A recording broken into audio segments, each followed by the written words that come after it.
Hello again, American sports car fans. So we got this Kyosho model. I was watching XLT Off-Road Bears channel, and he has this model. He's had it for a while, and it dawned upon me that although I have a Kyosho Cobra, it doesn't have this kind of windscreen. So that's why I went and bought this one. But anyways, we'll take a look at this box here. You see, this is mini car collection number 2. It was around $5 back when it was new, and it was new back around 2010. If you want to pause, here's the other cars. I definitely got to try to get one of each of these guys. It's gonna take a while though. These things are expensive. I bought these. I buy most of my Kyoshos off eBay. If you don't know, it came in this blister pack, screwed to this base, and it also came with this info card here. So there are the other colorways. They all well. See, I have a model like this with the full windscreen. This is just a straight up Zamak. I've never seen that by Kyosho. Interesting. That's obviously the one you want to get. At least that color scheme appeals to me more. This number 6 car, I looked it up, and it's supposed to have run in the 1966 12 Hours of Sebring race where it came in 10th place. But there's a bit of confusion on the windscreen on this guy. Anyways, it's a 427 cubic inch V8. Anyway, and so here I pulled up this photo. This is at some museum in California. And so it does have, a windscreen similar to this Kyosho. Okay, well, let's see. Alrighty. Here's probably a kit car or something like that. You'll notice it has a full windscreen. But if you do a search for 1966 Sebring Cobra number 6, I see a lot of images with a full windscreen at the racetrack. So I don't understand what's going on here. Was it a cut down screen like this, or was it a full windscreen like that? I see pictures of both. It's quite interesting. So I don't know. There's a little club meet we'll get to later with the group photos. The group comparisons. All right. Well, let's take a look at this guy. Questionable windscreen accuracy, but I don't mind. It's still a cool looking car. Or is it? Look how bulbous this is. This thing is so bulged up. I don't know if a Cobra really looks like that. It's really strange. Well, I don't know. Leave a comment. What do you guys think?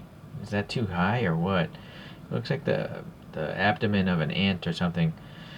Big tall tires, and that could be accurate. Good bulging sidewalls as well. The wheels are really nicely done. I think these might be Hella brand wheels, although I can't remember for sure. Some ribbing here in the side vent, and black exhaust coming out here. No tip opening though. The graphics are tampo printed. The silver looks okay. It's not very splotchy.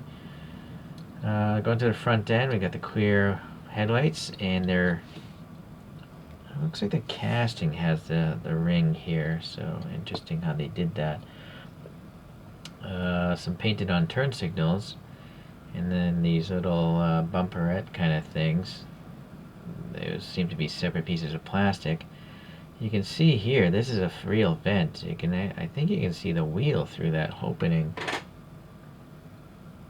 Or maybe not. No, I think it might be bottoming out against the plastic base. So this is very far in there, this ribbing here for the grill. Yeah, I think the plastic base is here, and those vents are going to that. But anyways, these vents are quite deep as well. So pretty cool. Yeah, that's pretty deep as well, and that's going into the base.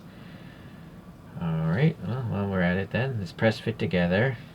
Fixing, modifying it will be difficult. Separate pieces for the exhausts here coming out. And treads look relatively old school. I guess that seems alright. They're staggered in their width. Going around here, we got some painted on taillights, which I guess is alright for lights this small. And the fact that this model was like $5. The printing is really nice. Look how it gets around this thing. So that's pretty impressive, actually. How did they do that? How did they get around this bulge? Weird. Okay, no license plate, but that's alright. And then the graphic here seems to be going into the crevices as well, so that's pretty good. That's the Shelby logo. Fuel filler cap, no additional chrome paint though, so alright.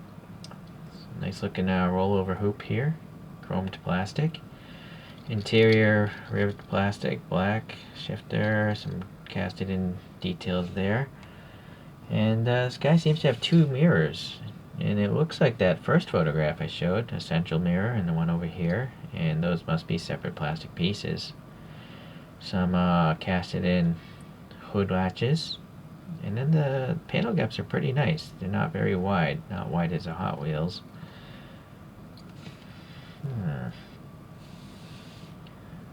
So you notice this is almost a perfect model.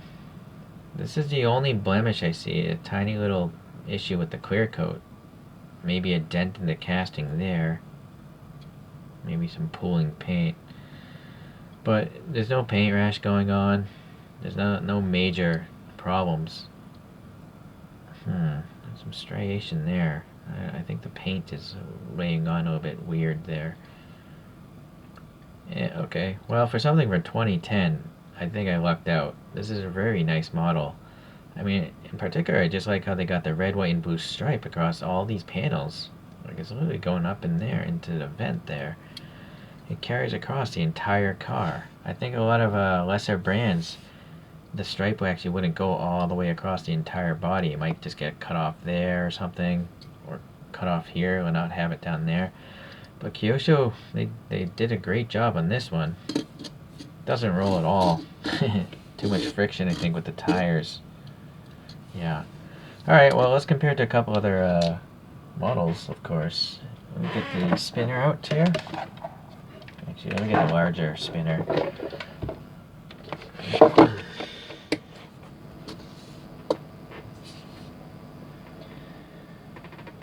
Alright, so the other Kyosho I've had for quite a while is just the one with the full windscreen, and so I had this and just thought this is the only casting that Kyosho did, but obviously I'm wrong.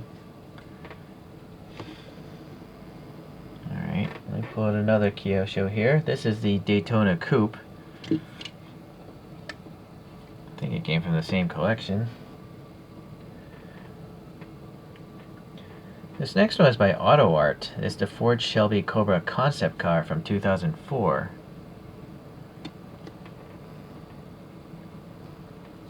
Okay. And the very last one I'm going to pull out is the AC Ace Bristol, in which the bodywork led to the Cobra. So Carroll Shelby, originally contacted AC and said, "Hey, can you provide us some body shells?" And they sent, I guess he got one of these, and then he shoved in a V8, and that was how the Cobras came about. Alright, so top view, now you can get an idea of the size here. So this coupe, Daytona Coupe, is a massive car. Assuming these are all 164. So that is a little questionable, I don't know. Some Kyoshos are not 164. But most of them I think are. Alright, well, that's my collection of Shelby related vehicles. And so, yeah, in summary, I'm very happy to get this. I think I lucked out with the quality of this one. Unfortunately, I didn't pay $5. I bought this off eBay. You can just look up the prices yourself. These Kyoshos, I think, are getting more expensive. Well, that goes for the same with any old diecast, though. So you just gotta kind of decide which brands you like the most. And for me, Kyosho is definitely up there. They're not the best models in the world, but I still find that their price versus detail level is suitable for my collecting habits. Alright, well, there's going to be plenty more Kyosho videos to come, and hopefully you'll stay tuned for those. Alright, see ya guys.